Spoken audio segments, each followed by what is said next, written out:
ఒక్కసారిగా మహదేవప్ప తో ఉలిక్కిపడ్డది మక్తల్ మున్సిపాలిటీ. ప్రస్తుతం మనతో నాయకులు ఉన్నారు, వారితో మాట్లాడే ప్రయత్నం చేద్దాం. చెప్పండి, మన మహదేవప్ప ఏంటి, ఏం చెప్తాం?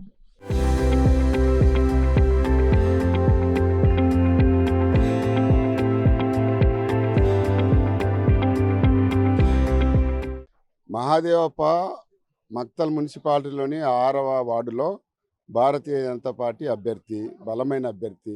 ఆయన బీజేపీ కండువా వేసుకున్న అరగంట నుంచే ఆయనకు విపరీతంగా టార్చర్ పెట్టడం వల్ల ఆయన భయపడి, కాంగ్రెస్ వాళ్ళు ఓపెన్గా ఆయన భయపెట్టడం వల్ల, నీవు ఊర్లో పోటీ చేస్తే కాంగ్రెస్ తరఫుకి వెళ్ళి పోటీ చేయాలి, లేదంటే ఊరిడిచి పెట్టిపోవాలంటే ఆయన 4 రోజులు ఊరిడిచిపెట్టి పోయిండు. తర్వాత వాళ్ళ తమ్ముని పాత్ర కూడా ఇందులో ఏముందనంటే, నాకు కాంగ్రెస్ వాళ్ళు టికెట్ ఇస్తామన్నారు, నువ్వెందుకు జబర్దస్త్ చేస్తున్నావు, నువ్వు వెళ్ళిపో అని చెప్పి ఆయన కూడా ఒత్తిడి చేసిండు. ఆ విధంగా వెళ్ళిన తర్వాత తమ్ముడిని కూడా చీట్ చేసి కాంగ్రెస్ టికెట్ ఇవ్వాలి.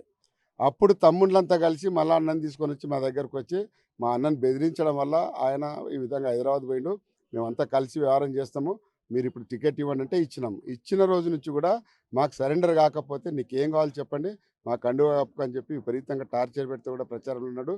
చివరగా నిన్నటి వరకు కూడా ఆయన యాక్టివ్గా ప్రచారంలో ఉన్నాడు. రోజు ఫోన్లు వస్తున్నాయి, రోజు కలిసి బెదిరిస్తున్నారు.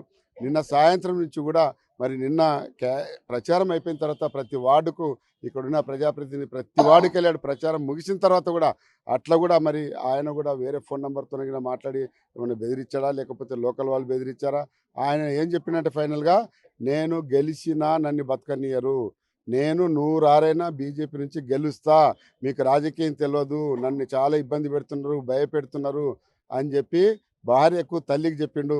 నువ్వు ధైర్యంగా ఉండి ఏం కాదని చెప్పినా కూడా మీకు తెలియదు, నేను గెలిచినా నన్ను బతకనివ్వరు అన్న టార్చర్తోన కాంగ్రెస్ వాళ్ళు పెట్టిన బెదిరింపులు, కాంగ్రెస్ వాళ్ళు చేసిన దౌర్జన్యం, వాళ్ళు వ్యవహారం చేయడం వల్లనే 100% మహాదేవ్ గారు కాంగ్రెస్ వాళ్ళు, ఆ ఊర్లో ఉన్న వాళ్ళు, బయట వాళ్ళ ప్రమేయం కూడా ఉందా లేదా ఎంక్వైరీ చేయాల్సిన అవసరం ఉంది. ఆ విధంగా జరిగిన తర్వాత ఎవరైతే మహాదేవ్ నుంచి ఊరు నుంచి బయటికి పోవడానికి కొంత కారకుడై తన కాంగ్రెస్ టికెట్ ఇస్తారని చెప్పి ఆశపడి అన్నను బెదిరించి బయటికి పంపడే దాంట్లో కారకుడైన వ్యక్తిని ఈరోజు పోలీసు వాళ్ళు స్టేట్మెంట్గా తీసుకుంటున్నారు. ఈయన చదివిండ్రు చూడండి అని. ఆయనకేం సంబంధము?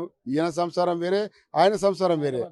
భార్య బిడ్డ సంతకం చేసిందని బిడ్డ ఇంటికాడ ఉండి పోలీసు వాళ్ళు తప్పుడు రాతలు రాపించుకొని ఈడ బాధలో ఉన్న భార్య దగ్గరకు వచ్చి గుడ్డిగా సంతకం చేసుకోవడం ఎందుకు? ఒకవేళ బిడ్డ వచ్చి ఈడ ఏం రాసిందని తల్లితో చెప్పి సంతకం చేపించుకుంటే అర్థం ఉంది కదా. అంటే నామినేషన్ వేసినప్పటి నుంచి కూడా మహదేవప్ప మీకు ఏమైనా ఫిర్యాదులు చేశాడా, ఇట్లా వాళ్ళ ఒత్తిడి జరుగుతుందని చెప్పి?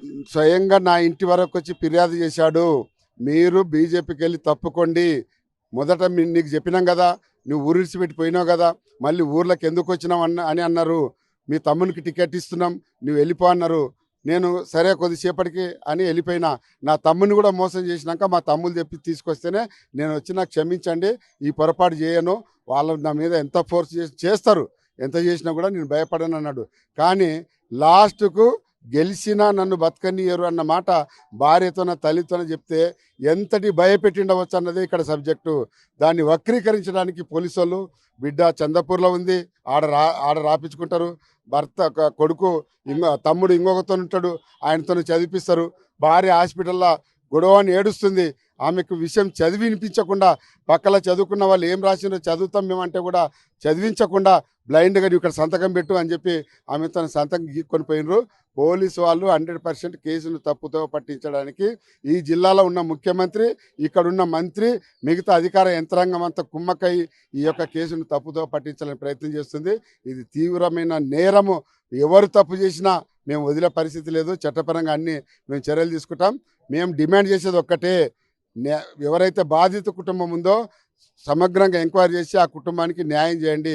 దోషులు ఎవరైనప్పటికీ కూడా వాళ్ళని చట్టపరంగా శిక్షించండి అని చెప్పి డిమాండ్ చేస్తున్నాం. అంటే మరోవైపు నాగరావు నామాజు గారు ఉన్నారు, మీరు చెప్పండి. అంటే రేపు పోలింగు ఒక రోజు ముందు ఇలా జరగడం, మహదేవప్ప పైన ఒత్తిడి పెరగడం, బలవనం ఎట్లా చూస్తారు ఈ యొక్క కోణాన్ని? దీంట్లో ప్రభుత్వం విశ్వాసం కోల్పోయింది. సీఎం గారి జిల్లా, ఇక్కడ ఉన్నటువంటి మంత్రి గారి జిల్లా, ఈ జిల్లాలో ఉన్నటువంటి మున్సిపాలిటీలో వాడు ఓడిపోతామని చెప్పేసి విశ్వాసం వచ్చిన తర్వాత బెదిరింపులు స్టార్ట్ చేశారు. ఇక్కడనే కాదు, అన్ని మున్సిపాలిటీలో బెదిరిస్తున్నారు, అన్ని మున్సిపాలిటీ. కానీ ఈయన మీద మాత్రం విపరీతమైన వేధింపులు చేయడం. మరి కొండయ్య గారి దగ్గర దాని విజువల్స్ కూడా ఉన్నాయి, మేము ఎక్కడ దాన్ని పెట్టాలో పెడతాం. కానీ మాకు విచిత్రం ఏంటంటే పోలీసు వాళ్ళు మాత్రం దీంట్లో నిష్పక్షపాతంగా వివరించాల్సింది పోయి ఈరోజు సీఎం జిల్లా కాబట్టి సీఎం అడుగుజాడల్లో నడవాలి కాబట్టి వాళ్ళు కూడా కాంగ్రెస్ కార్యకర్తలుగా పనిచేస్తున్నారని అనుమానం వస్తున్నది. ఎందుకంటే ఈరోజు ఆమె ఏడుచుకుంటూ ఇక్కడ ఉంటే రాసిన కాగితం సంతకం తీసుకున్నారు. అరే మేము అది ఏం రాసుకున్నారు చదివి వినిపించండి అని చెప్పి అక్కడ పాపం చదివిన ఆయన ఉంటే మీకు అవసరం లేదు. అది కూడా ఎవరు సిఐఎస్ఐ ఇద్దరు వచ్చి, బిడ్డ రాలే, కొడుకు రాలే, తమ్ముడు రాలే, అన్న రాలేడా, ఇద్దరు పోలీసు వాళ్ళే సిఐఎస్ఐ ఇద్దరు వచ్చి సంతకం ఏం అవసరం ఉండే మీకు సంతకం తీసుకునేది? ఆల్రెడీ అంతకుముందు విజువల్స్ వచ్చేసినాయి, ఈ అన్ని టీవీలలో కూడా వచ్చేసినాయి, ఆమె స్టేట్మెంట్ కూడా వచ్చింది. ఇట్లా నా భర్త వేధింపు వల్ల చనిపోయినాయి. కాబట్టి ఈ పోలీసు వాళ్ళ మీద మాకు పూర్తి విశ్వాసం పోయింది. దీని మీద సిబిఐ ఎంక్వైరీ, సమగ్ర ఎంక్వైరీ జరిపి వీళ్ళు ఎవరైతే కారకులు వాళ్ళందరి మీద కేసు పెట్టి వాళ్ళని అరెస్ట్ చేయాలని చెప్పేసి భారతీయ జనతా పార్టీ డిమాండ్ చేస్తున్నది. ఆమెకు అన్ని విధాలు ఆదుకోవాలని చెప్పి కోరుతున్నారు. మక్తల్ ఈ యొక్క పట్టణ మున్సిపాలిటీలో కేవలం మహదేవప్ప పైన ఇంకా ఎంతమంది మీద వీళ్ళు ఇంకా 3-4 వార్డులలో మన క్యాండిడేట్లను బెదిరిస్తున్నారు. 14వ వార్డులో బెదిరిస్తున్నారు, 15వ వార్డులో బెదిరిస్తున్నారు. ఇక ఇక్కడ కాదు, నారాయణపేటలో కూడా 4-5 వార్డులల్లో ఇదే బెదిరింపులు. అసలు కొడంగల్ అయితే బెదిరించి విడ్రా చేయించారు, మద్దూరులో బెదిరిస్తున్నారు, ఇక్కడ అమర్చింతలో బెదిరిస్తున్నారు, ఆత్మకూరులో బెదిరిస్తున్నారు. అరే ఇట్లా గడ్డపారాలు గాలికి ఎగిరిపోతే ఇస్త్రాకులు నాగతి ఏమనినంట. ఈ విధంగా ప్రాణాలు తీసుకుంటే మీకు కూడా అదే గతి పడతారు. రేపు దేశ పెట్టుకోండి. ఏదో సీఎం ఉండడం ఎగురులాడుతున్నాడు. ఇది ఎప్పుడు తుమ్మితే ఊడిపోయే ముక్కు దేశ పెట్టుకోండి. పోలీసు వాళ్ళకు కూడా నేను మనవి చేస్తున్నా, నిష్పక్షపాతంగా వ్యవహరించండి. మీరు కరెక్ట్గా అసలు ఈడ పంచనామా చేయాలి కదా, ఆమె స్టేట్మెంట్ ఈడ తీసుకున్నాలి కదా. వాళ్ళు పాపం పిల్లలు బిడ్డ ఆడ ఉంటే వీళ్ళు ఈమె దగ్గర వచ్చి వీళ్ళు ఎందుకు తీసుకున్నారా సంతకం? వీళ్ళకి ఏమవసరం ఉంది? ఇప్పుడే నామినేషన్ వేసినప్పటి నుంచి కూడా తన పైన ఒత్తిళ్లు పెరుగుతున్న ఆరోపణ చేస్తున్నారు. ఎందుకు బీజేపీ వైపు నుంచి కావచ్చు, అటు పోలీసులు ఎందుకు వీళ్ళకి భద్రత కల్పించలేకపోయారు అనేది ఏం చూస్తారు? ఎట్లా ఆయన ఇన్ఫ్లుయెన్స్ ఎంత ఉందంటే అసలు అక్కడ ఆల్మోస్ట్ ఆల్ యునానిమస్ అయిపోయినట్ల, డిక్లేర్ అయిపోయినట్ల క్యాండిడేట్ పేరు వచ్చేసింది. అందరిని గెలిపిస్తామన్నారు అనేవారు. ఇదొక్కటే కాదండి, మినిస్టర్ ఏరియాలో మా క్యాండిడేట్ నిలబడితే ఆయన ఏ రకంగా మాట్లాడుతున్నారు ఆశ్చర్యపోతారు. మా క్యాండిడేట్ను ఓడగొట్టి నా మినిస్టర్ పోయేటట్లా చేస్తారు, నన్ను బద్నాం చేస్తున్నారు, నన్ను ఇచ్చేస్తున్నారు అంటే యాడికి పోతున్నారు ఒకసారి అర్థం చేసుకోండి. ఒక మినిస్టర్ చెప్పే మాటలా? అంటే నీ బంధువు అయితే నీవు చెప్పినట్టు ఇలా వాళ్ళకు కూడా ఉండదు కదా. దేశం కోసం పాటుపడిన వాళ్ళు అక్కడ నిలబడ్డారు. నిన్న మొన్న వచ్చేసి ఈ విధంగా బెదిరిస్తే ఎట్లయితుంది? పాప అనవసరంగా ఆయన బలి కొన్నారు కదా. ఇదే నమ్మి పద్ధతి అని చెప్తున్నా. మనం పెద్ద మాట్లాడతారు, మీ నాయకుడు కాన్స్టిట్యూషన్ తీసుకొని తిరుగుతారు కదా. పోలీసు వాళ్ళకి నేను అదే అడుగుతున్నా, కాన్స్టిట్యూషనే రక్షించమని కోరుతున్నాం.